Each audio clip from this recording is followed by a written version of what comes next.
Welcome to our home. I'm Princess Rita Boncompagni Ludovisi, and you are now entering Villa Aurora.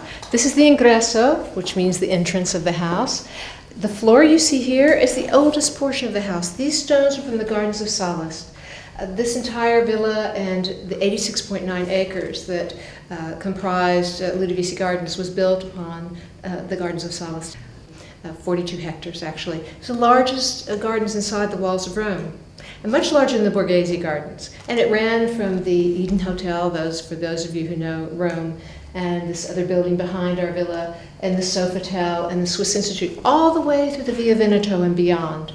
There was a little trolley that used to bring all of the princes and princesses down to what is now our American embassy. That was their palazzo, for lunch and dinner, and to enjoy each other's company from time to time. Here you have, we know these stones are from the imperial houses, Porphyry and the other stone. They were only the imperial houses could use these stones imported from Egypt at the time. And the first owner of the villa was Cardinal Francesco Nero. He was a patron of the poor, although this ceiling, done by Zuccari, the leading Mannerist painter in 1570, celebrates the arts in the various seasons as you go about it. And in the center, there's an art of the grotesque, which is really very interesting. And as you look up at it, stare in the center of it, and then you turn completely around, 360 degrees, you will see his face at every corner, at every angle. It is an optical illusion, and it's really quite intriguing. I hope some of you will come here someday and enjoy it firsthand. Here you have our coat of arms for our family. The close crown indicates that the Boncompagni Ludovisi family are princes of the Holy Roman Empire, and the dragon is for Ugo Boncompagni, but actually their original name is Dragon von Saxon. They came to Italy in 980 with Otto II, to whom they were related, and he placed them in Spoleto because strategically important for the Holy Roman Empire. 3 stripes are for Alessandro Ludovisi, who is Pope Gregory XV, and the two families merged, and they also came into Italy in 1200, the Ludovisi did, and they were also from the Holy Roman Empire as well. And the two families merged with the marriage of Ippolita Ludovisi, who was Princess of Piombino, to Prince Gregorio Boncompagni. And then the families have, of course, remained intact from that time until today. This villa always goes to the head of the family.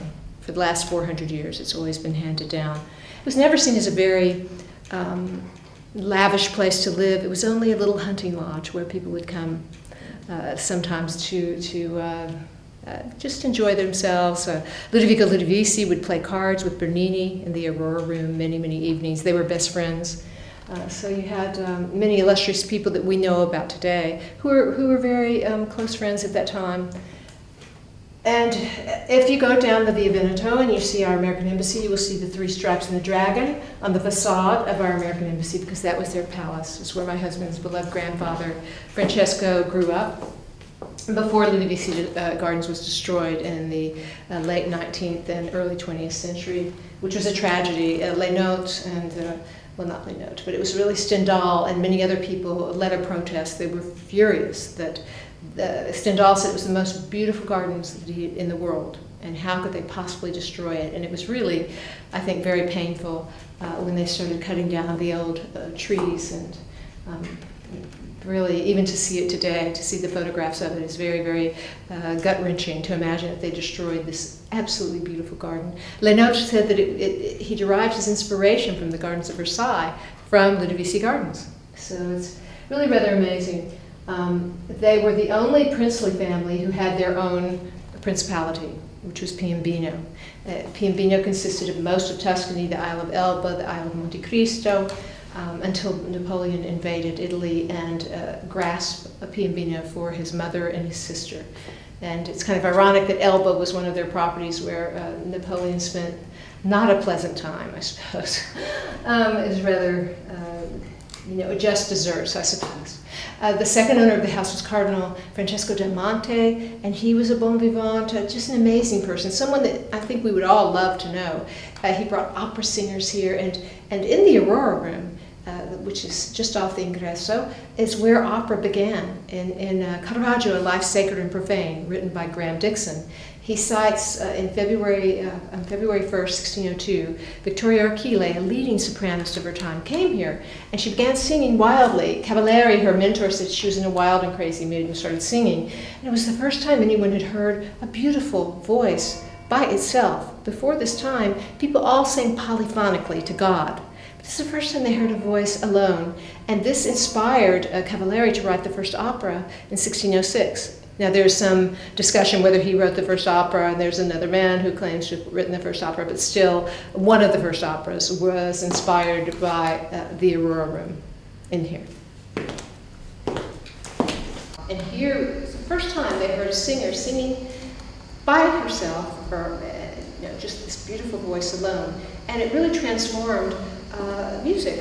This moment in this room, the genesis of opera, happened here. At least that's what Cavalieri said, on February 1st, 1602, and Graham Dixon confirms it. And you can hear the acoustics are quite wonderful in this room, and I hope all of you will come see us someday and experience the wonder of this house. It never ceases. I learn something every day. I've lived here for 11 years, and every day I learn something new and exciting about our home.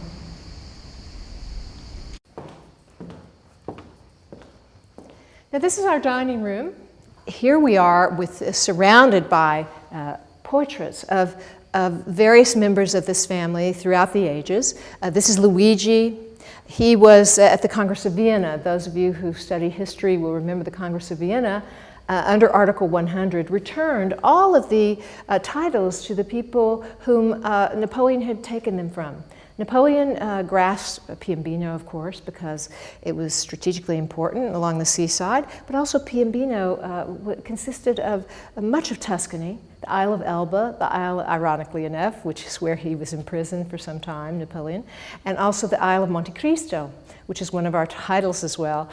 Lord of Monte Cristo, not Count of Monte Cristo, which is, of course, a fictional book. But nonetheless, all of these, you'll see that the frames are the same on each of these paintings. And if you go to our American embassy, which was their palace originally for the Boncompagni Ludovisi, and where my husband's grandfather, beloved grandfather, was raised there, you will see along a hallway near the dining hall, the outlines, the shadows of these paintings still, and they've left them there, which I think is rather charming.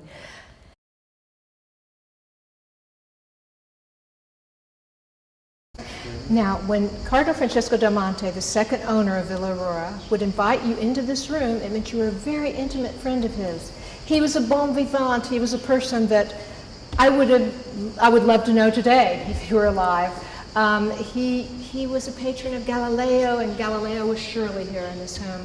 And opera began in this home. One day he brought Vittoria Archile here, and she began to sing in the Aurora Room. But up here, Cardinal Francesco Del Monte was an alchemist, and this was his alchemy room. And if he opened these doors and said, "Please follow me inside," it meant that you were an intimate friend, and he would share this with you.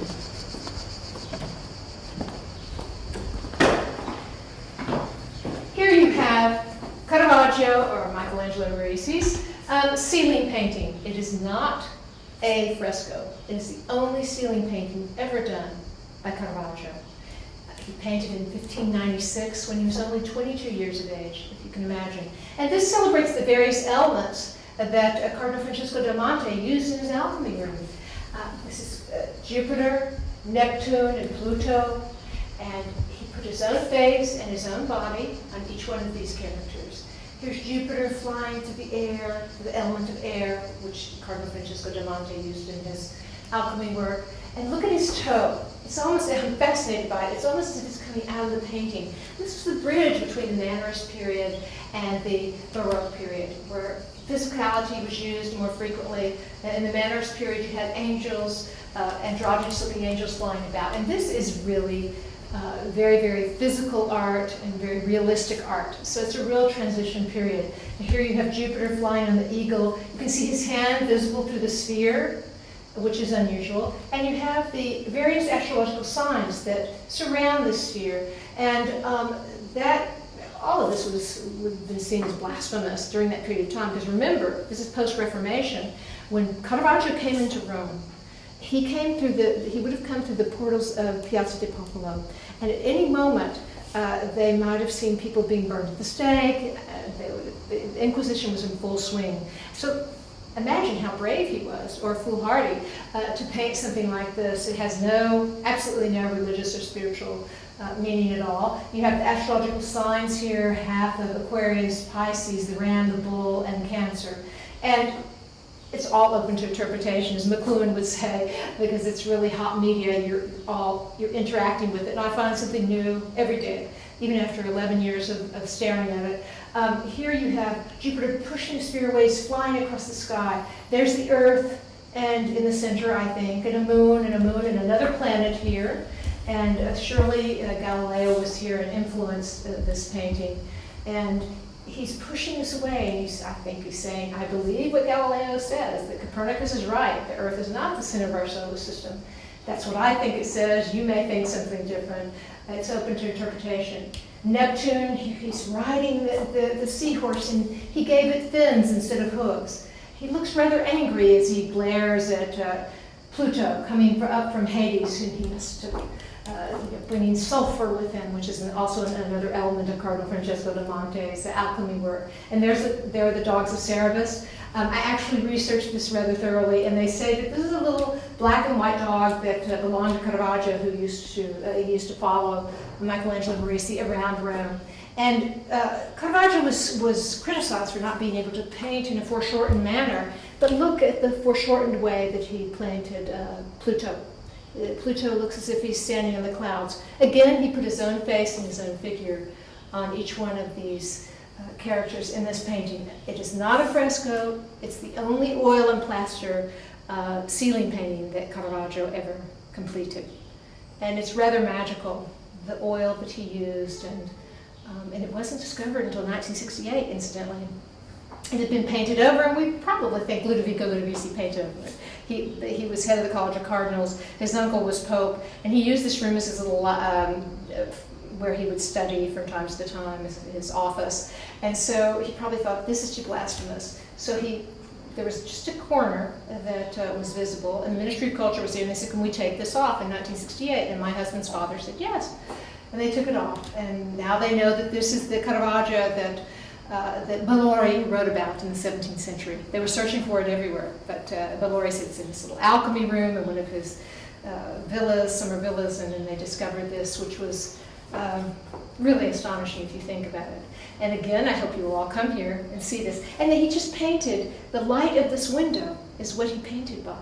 And he was on a little scaffolding here, and he painted from his memory, painted himself and his dog, and it's really quite awe-inspiring. He was a genius, and geniuses are never appreciated in their own time.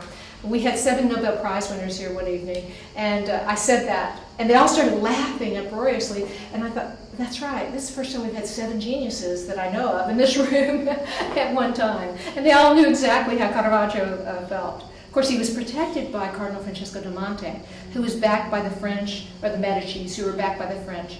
And he only purchased this house so he could be close to the Medici Summer Palace, which is now the French Institute. It's just over there. We found 2 tunnels that run from our house over there.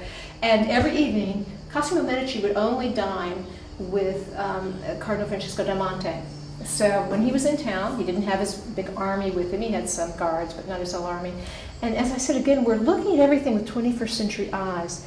But if you can try to transport yourself back to the 1595, to the late 16th century, you will see that this was a dangerous place, and probably Cosimo Medici feared being poisoned. Things like that happened during that period of time. It was a time of turmoil and a time of great danger in being here. So the fact that even today, this ceiling painting would be seen as avant-garde, I'm sure some people would protest it because it's so explicitly physical. And for this genius, this tortured soul, Michelangelo Merisi, to paint this. Imagine when he came into Rome in 1595, he was 21, his mother had died, his father had died, his aunt and uncle had died. His brother survived, and his brother became a Jesuit priest, but Michelangelo Merisi refused to see his brother. And they called him Caravaggio for the region they say he came from, but actually came from the area of Milan. And I suppose to keep any kind of confusion about Michelangelo, the famous Michelangelo, and Michelangelo Merisi separated, because Michelangelo had only been dead for 50 years at that point. So Caravaggio was the name that everyone adopted for Michelangelo.